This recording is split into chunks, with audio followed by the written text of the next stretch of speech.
ငါကြီးပဲချက်ရပြုတ်ရတယ်သူတို့ကတော့စိန်နဲ့စားနေတယ်မနဲ့မိုးလင်းတပြည့်တောက်တာပရိတ်ရွတ်တာမရှိတော့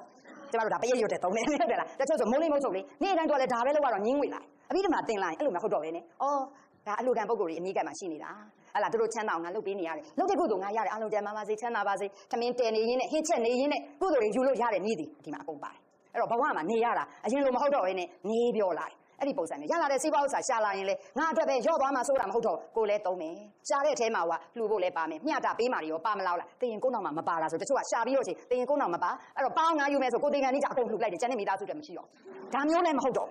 ဟုတ်လားကိုမိသားစုကလည်းအလူကံပုဂ္ဂိုလ်မဟုတ်ဘူးလားကျန်တဲ့သူတွေလည်းအလူကံတချို့ကအပြင်ကိုပဲလှူတယ်မိသားစုကိုမလှူတချို့ကမိသားစုကြီးပဲလှူတယ်အပြင်မလှူတချို့ကအပြင်လှူတယ်ဆွေမျိုးမပါဘူးဒါမျိုးတွေမရှိတော့ဘူးအကုန်လုံးဒီရုပ်နဲ့ခန္ဓာရှိကြတာပဲဆိုမြင်လာတဲ့အခါဉာဏ်မြင်တွေပြောင်းလာလိမ့်မယ်အဲ့ဒါကြောင့်အဘိဓမ္မာသင်ယူလို့ရှိရင်ဘာကြည့်အသေးစိတ်လည်းကြည့်တတ်မြင်တတ်တယ်ဘာကြောင့်ဆိုတဲ့အကြောင်းကိုလည်းရှာတတ်တယ်လို့ကိုလုံးနေတာဘာအကျိုးတွေဆက်ဖြစ်မယ်ဆိုတာကိုမြင်တယ်ကိုသိပြီးဘယ်ပုံရောက်မလဲဘာအလုပ်နဲ့သွားရင်ဘယ်ပုံရောက်နေလဲ